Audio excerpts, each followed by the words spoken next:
بسم اللہ الرحمن الرحیم۔ السلام علیکم۔ آج ہم نے اردو کا سبق نمبر 15 یعنی فیض احمد فیض کے جو ہے نا حالات زندگی پڑھنا ہے۔ اس لیکچر میں آپ لوگوں نے نا جسٹ اس کے جو ہے وہ حالات زندگی آپ لوگوں نے یاد رکھنا ہے، اور ان کی شاعری کا جو وصف ہے وہ یاد اپنے میں آپ کو بتاتی جاؤں گی، آپ لوگوں نے بس وہ مائنڈ میں رکھنا ہے، اور اس میں کوئی رٹل کرنے والی کوئی چیز نہیں۔ ہاں یہ ہے کہ حالات زندگی کو جتنا آپ لوگ جسے کہتے ہیں نا گھول کے پی لو بس، تو وہ زیادہ امپورٹنٹ ہے، اسے آپ لوگ اچھی طرح سے باقی آپ لوگ سنو گے تو انشاءاللہ پورا آپ کا جو ہے نا یہ لیکچر وہ کور ہو جائے گا۔ تو ہم بڑھتے ہیں اب اپنے لیکچر کی طرف، اور پلیز ویڈیو کو اینڈ تک ضرور دیکھ لیا کریں، اینڈ تک دیکھا کریں پلیز۔ چلے 20ویں صدی کے شعراء میں اگر علامہ اقبال کے بعد اگر کسی دوسرے شاعر کا نام آتا ہے نا تو وہ فیض احمد کا ہی نام ہے۔ تو ان کی شاعری کی بنیاد جدیدیت اور کلاسیکیت تھی، ٹھیک ہے، یہ آپ لوگوں نے یاد، یہ آگے ساری اس کی شاعری میں نا ہم یہی پڑھیں گے کہ ان کی شاعری کا جو تھا یہ جدیدیت اور کلاسیکیت پائی جاتی تھی۔ اب ان کے حالات زندگی، اس کو آپ لوگوں نے بہت اچھے سے یاد کرنا ہے کیونکہ اس میں سے ایم سی کیوز بھی آتے ہیں، شارٹ کوسچنس بھی آتے ہیں، اور باقی تو آپ لوگ ایک بار سنتے ہو تو وہ آپ لوگوں کے مائنڈ میں رہ جاتا ہے، لیکن یہ تھوڑا سا نا مکس ہو جاتا ہے کیونکہ حالات زندگی اتنے شاعروں کے جب یاد کرتے ہیں نا اسٹوڈنٹس تو وہ مکس ہو رہا ہوتا ہے، تو اسی وجہ سے مسئلے ہوتے ہیں۔ تو آپ لوگ نا اس کے جو بھی جس شاعر کی بھی جو ہے لیکچر میں جس شاعر کا بھی ذکر کیا جاتا ہے نا اس کے حالات زندگی کو جتنا اچھے طریقے سے آپ لوگ یاد کر سکتے ہو نا اتنا اچھے طریقے سے آپ لوگ یاد کیا کرو۔ کبھی کبھی وہ یہ بھی پوچھ لیتے ہیں کہ فیض احمد فیض کی حالات زندگی بیان کرو، ٹھیک ہے، تو اس طرح پھر آپ لوگ کو جو یاد کیا ہوا ہو نا تو پھر آپ لوگ وہاں پر ایزیلی لکھ لو گے۔ اور اس کے یہ وہ کب پیدا ہوئے کب وفات پائی انہوں نے، یہ بھی ڈیٹس بہت زیادہ پوچھتے ہیں کیونکہ اتنے اسٹوڈنٹس کے انہوں نے پیپر بنانے ہوتے ہیں، اور وہ کسی سے جو ہے وہ ان کی ڈیٹ آف برتھ پوچھ لیتے ہیں، اور کسی سے پوچھ لیتے ہیں وہ کب اس دنیا سے رخصت ہوئے، یہ پوچھ لیتے ہیں، ٹھیک ہے۔ تو یہ نہیں کہا جا سکتا کہ مطلب 100% ایگزیکٹ نہیں ہم کہہ سکتے کہ ٹھیک ہے کسی اسٹوڈنٹس کو کی طرف کون سا ایم سی کیوز آئے گا۔ چلیں اب ہم سٹارٹ کرتے ہیں۔ فیض احمد فیض 13 فروری 1911 کو سیالکوٹ میں پیدا ہوئے۔ مرے کالج سیالکوٹ سے انٹرمیڈیٹ کا امتحان پاس کرنے کے بعد گورنمنٹ کالج لاہور سے بی اے اور پھر انگریزی اور عربی کے امتحان پاس کیے، اور یہی ادب خصوصاً شاعری سے دلچسپی ہوئی۔ ان دنوں پطرس بخاری تاثیر سالکر مجید امجد لاہور کی ادبی سرگرمیوں کا محور تھے۔ زندہ دلان لاہور کے نام سے ایک ادبی مجلس قائم ہوئی۔ اہل زبان پنجابی شعراء اور دباؤ پر جو اعتراضات کرتے یہ مجلس ان کا جواب دیتی، تو رسالہ کارواں اسی مجلس کے تحت لاہور سے جاری ہوا۔ نوجوان شاعر فیض نے اپنی شاعری کی ابتدا اسی پلیٹ فارم سے کی۔ کس پلیٹ فارم سے؟ رسالہ کارواں، ٹھیک ہے۔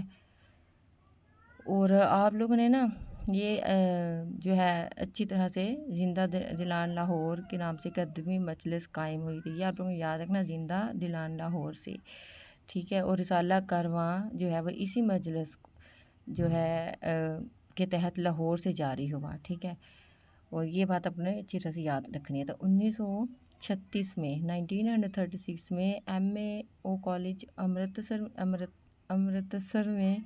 امرتسر میں انگریزی کے استاد مقرر ہوئے، یہ انڈیا میں ہے امرتسر، خیر یہاں Sahibzada Mahmud Uzzafar Sajjad Zaheer, Mulk Raj Anand, doctor Ashraf Z A Ahmad اور تاثیر کے ساتھ مل کر انجمن ترقی پسند مصنفین کی بنیاد رکھی۔ اسی سال فیض کا پہلا شعری مجموعہ نقش فریادی شائع ہوا۔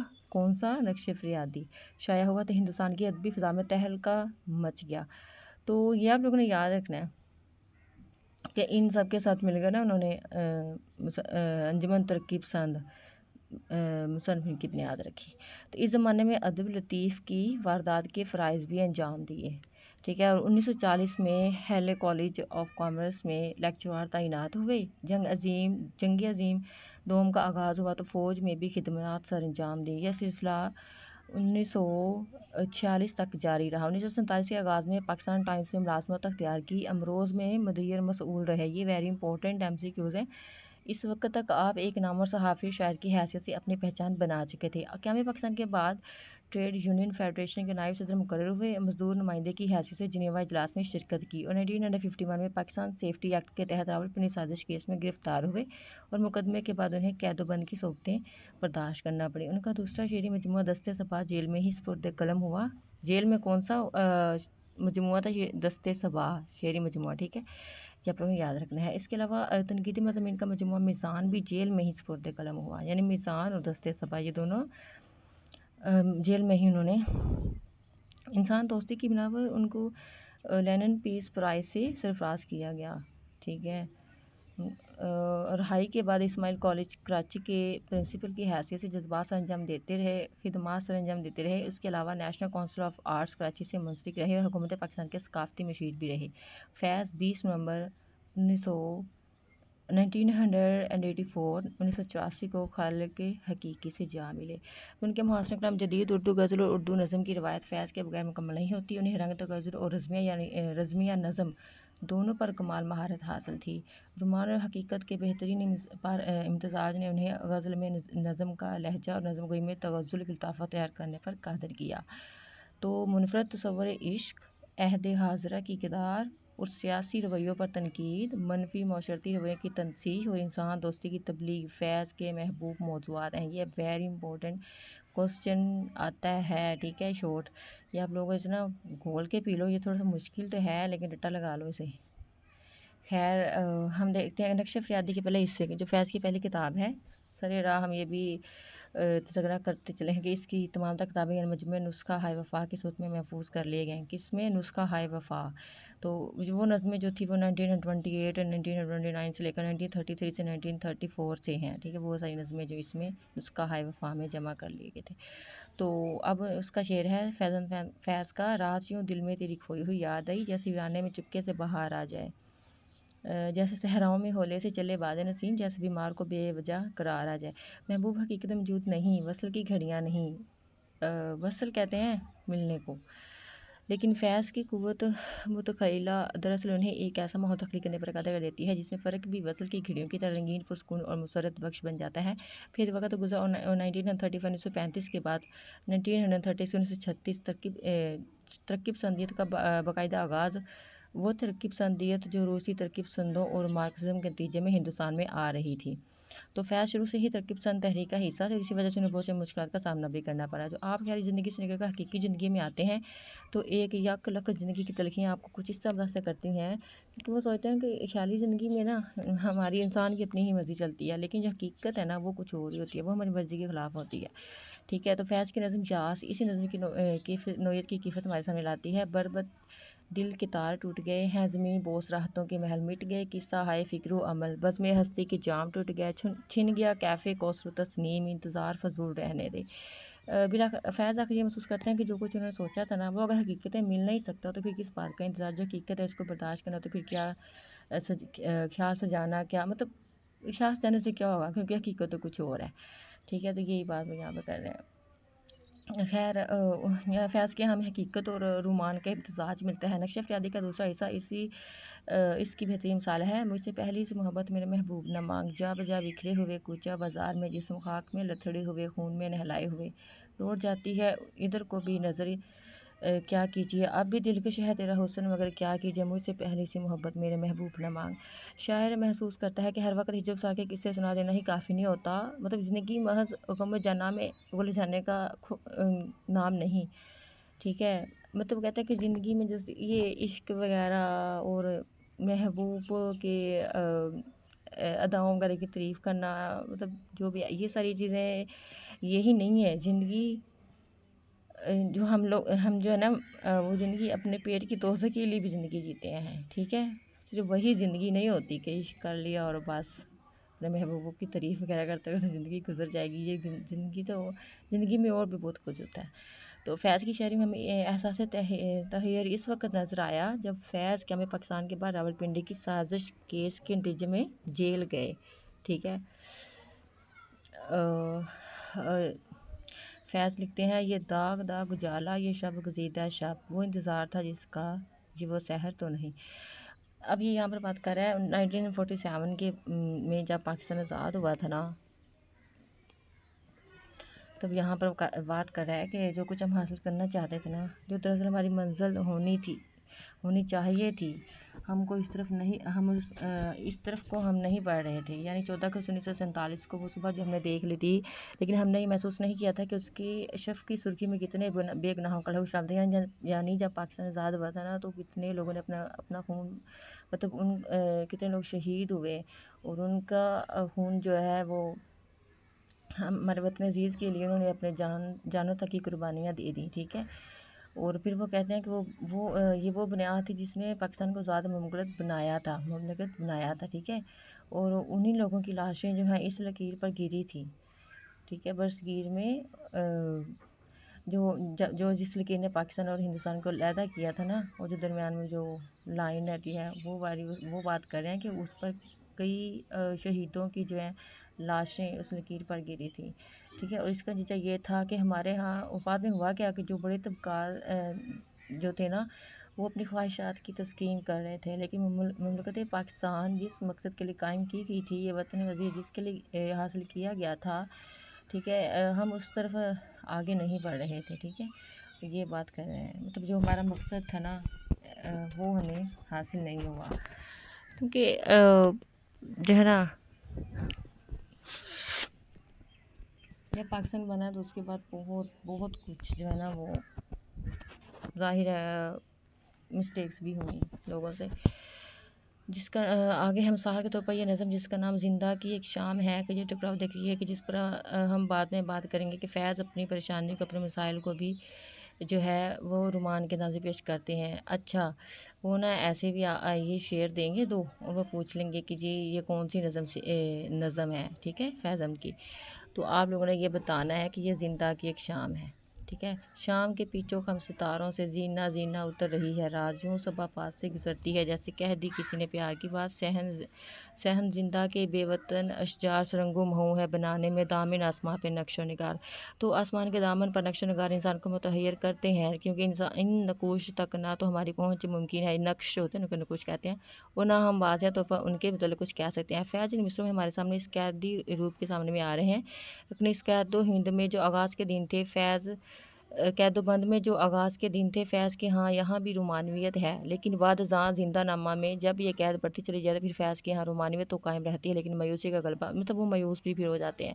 تو اب یہ نظم ہے روشنیوں کے شہر، یہ اس میں سے اشعار لیے گئے ہیں۔ سبزہ سوکھ رہی ہے پھیکی زرد دوپہر، دیواروں کو چاٹ رہا ہے تنہائی کا زہر، دور افق تک گھٹتی بڑھتی اٹھتی گرتی رہتی ہے، قہر کی صورت بے رونق دردوں کی گدلی لہر، بستا ہے اس قہر کے پیچھے روشنیوں کا شہر، اے روشنیوں کے شہر، تو روشنیوں کے شہر کراچی کو کہا جاتا ہے، ٹھیک ہے۔ یہ بھی MCQ سب نے یاد رکھنا ہے، ٹھیک ہے۔ وہ اب یہاں پر جو ہے نا فیض احمد جو ہے وہ اپنی قید سے بہت زیادہ تنگ آ گئے، تو بیچارے مایوس ہو گئے تھے، لیکن پھر دور جب فیض حیدرآباد جیل میں قید تھی، اور اس وقت کراچی کو روشنیوں کے شہر کہا جاتا تھا، اس نظم میں وہ کراچی سے خطاب کرتے ہوئے کہتے ہیں کہ سب کچھ ہوگا اور ہے بھی، لیکن فیض کے لیے نہیں، تو ہم تک مثبت خیالات رکھنے کے باوجود ان کے لیے ہر نیا آنے والا دن دوپہر کا پیغام لاتا ہے، ان کی تنہائی انہیں کھائی جاتی ہے، کیونکہ ان کے لیے میر کی کوئی کرن نہیں، اور ان کے جیل کی دیواروں سے باہر جھانکنا ممکن نہیں، لہٰذا وہ ہمیں قدر مایوس نظر آتے ہیں۔ فیض کے ہاں میر کا سا دھیما پن بھی پایا جاتا ہے، میر کی طرح دھیمے بہت،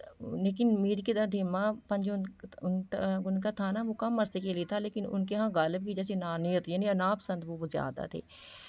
تو فیض کی شاعری بھی جو تھی نا اس میں بھی عشق اسی طرح فیض کے ہاں بھی عشق جو ہے نا یہ کسی دوسرے کی تسکین یا محبوب کو راضی کرنے کا نام نہیں تھا، بلکہ اپنی تکمیل کہتے ہیں اپنے مکمل ہونے کو، اپنی تسکین تھا، تو اپنی تکمیل کر رہا ہوں میں، ورنہ تجھ سے تو مجھ کو پیار نہیں، دنیا نے تیری یاد سے بیگانہ کر دیا، تجھ سے بھی دل فریب ہیں غم روزگار کے، گر بازی عشق کی بازی ہے جو چاہو لگا دو ڈر کیسا، اگر جیت گئے تو کیا کہنا، ہارے بھی تو بازی مات نہیں، تو ان کے نزدیک عشق کا جذبہ ایک ایسا عظیم ترین جذبہ ہے جو نہ جانے محبوب پر کس طرح کے اثرات مرتب کرے گا۔ دراصل ان کو اس بات کا یقین ہے کہ عشق ایک ایسا مضبوط اور مؤثر قسم کا جذبہ ہے جو انسان کی ذات کو مکمل کر دیتا ہے، ان کا تصور عشق غالب کی طرح نانیت سے بھرپور ہے، ٹھیک ہے۔ تو یہ غالب نے یہ والا شعر کہا تھے، یہ بھی غالب کا، خیر اب یہاں یہ ہم پڑھیں گے، نہ گنواؤں ناک نیم کش دل ریزہ ریزہ گنوا دیا، جو بچے ہیں سنگ سمیٹ لو، تن داغ داغ لٹا دیا، ان کی نظر میں کیا کریں، پھیکا ہے اب بھی رنگ، جتنا لہو تھا صرف کبا کر چکے ہیں ہم۔ تو یہاں پر پھر وہ یہی بات ہی کر رہے ہیں، ٹھیک ہے۔ تن داغ داغ لٹا دینے کا مطلب یہ ہے کہ ہم جتنی کوشش کر چکے تھے، جتنی جدوجہد کر سکتے تھے نا، ہم نے کر لی، لیکن ہم نے مسائل کو معاشرتی بدحالی کو راہ راست پر نہیں لا سکے اور درست نہیں کر سکے، اور ہمارے پاس جتنے خون کی بوندیں تھیں نا، ہم نے لٹا دیں، ٹھیک ہے، لیکن پھر ہمارا معاشرہ جو ہے درست نہ ہو سکا۔ دوسری مثال، جتنا لہو تھا صرف کبا کر چکے ہیں ہمیں۔ فیض کہتے ہیں کہ جتنی ہم میں سکت تھی ہم نے کر دیا، لیکن جس کی ہمیں تلاش تھی وہ حاصل نہیں ہو سکی۔ تو اس کا مطلب یہ ہے کہ وہ دراصل تغزل محبوب سے مخاطب نہیں ہے، وہ معاشرتی نوحے کی بات کر رہے ہیں۔ ہم کہتے کہتے قصہ غم رو دیے لہو، اس نے مسکرا کر کہا کہ بس یہی ہوا۔ تو وہ ہم نے، ٹھیک ہے، یعنی ہم اپنی طرف سے جو کوشش کر سکتے تھے وہ ہم نے کر دی، لیکن محبوب پر بدقسمتی سے اس کا کوئی اثر ہی نہیں ہوا۔ فیض کی شاعری کا تیسرا اہم پہلو ان کے ہاں پایا جانے والا سوز و گداز ہے، ٹھیک ہے، یہ آپ لوگ یاد رکھنا ہے۔ نہ کسی پہ زخم عیاں، نہ کوئی نہ کسی کو فکر رفو کی ہے، نہ کرم ہے ہم پہ حبیب کا، نہ نگاہ ہم پہ عدو کی ہے، قفس اداس ہے یارو صبا سے کچھ تو کہو، کہیں تو بہر خدا آج ذکر یار چلے۔ یعنی ہم لوگوں میں زندگی گزارتے ہیں، لیکن نہ کوئی ہم سے ناراض، نہ کوئی ہم سے راضی، ایک رائگانی کا احساس ہے، نہ کوئی ہم سے خوش، نہ کوئی ہم سے خفا، بس زندگی ہے کہ گزرتی جا رہی۔ اس طرح سے کب سے اداس ہیں یار بس کچھ تو ہو، ہم بھی حالات ہجرا میں پیار کے دور میں ایسی ہی کیفیت سے گزرتے ہیں اور ایسے ہی سود و گداز کو محسوس کرتے ہیں، جن کا اظہار ہمیں فیض کی شاعری میں نظر آ رہا ہے۔ تو فیض کی شاعری کا ایک اور بڑا وصف ان کے یہاں وطن اور محبوب کی یکسانیت ہے، ٹھیک ہے۔ تو یہ فیض کی نظم جو ہے یہ ہم پڑھتے ہیں اب۔ تیرے ہونٹوں کی پھولوں کی چاہت میں ہم دار کی خشک ٹہنی پہ وار گئے، تیرے ہاتھوں کی شمعوں کی حسرت میں ہم نیم تاریک راہوں میں مارے گئے، جب کھلی تیری راہوں میں شام ستم، جب ہم چلے آئے لائے جہاں تک قدم، لب پہ حرف غزل دل میں قندیل غم، اپنا غم تھا گواہی تیرے حسن کی، دیکھ قائم رہے اس گواہی پہ ہم۔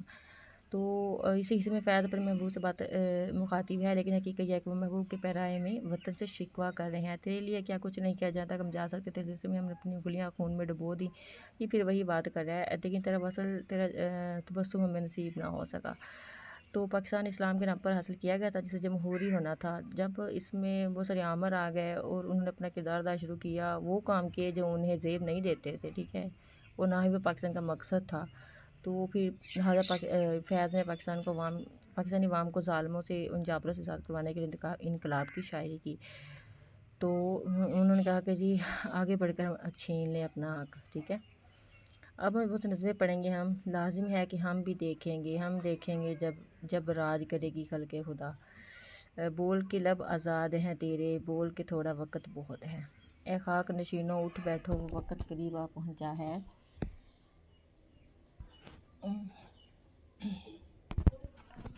جب تاج اچھالے جائیں گے اب ٹوٹ گریں گی زنجیریں، اب زندانوں کی خیر نہیں، جو دریا جھونکے اٹھے ہیں تنکوں سے نہ ٹالے جائیں گے، کتنے بھی چلو بڑھتے بھی چلو، کٹتے بھی چلو اور بڑھتے بھی چلو، بازو بھی بہت ہیں سر بھی بہت، چلتے بھی چلو کہ اب ڈیرے منزل پہ ہی ڈالے جائیں گے۔ تو خاص طور پر غالب کی زمین غالب کی اصلاحات، غالب کی تراکیب، یعنی آپ نقش فریادی کی بات کر لیں یا دست تحسن کی بات کر لیں یا زندہ نامہ ہو یا دست صبا یا سروادی سینہ، وہ ساری کی ساری تراکیب انہوں نے غالب سے مستعار لی تھی فیض نے۔ تو نقش فریادی تھا تو غالب کے دیوان کی پہلی غزل نقش فریادی ہے، کس کی شوخی تحریر کا ہے، ٹھیک ہے، اس میں بھی کلاسیکیت موجود تھی۔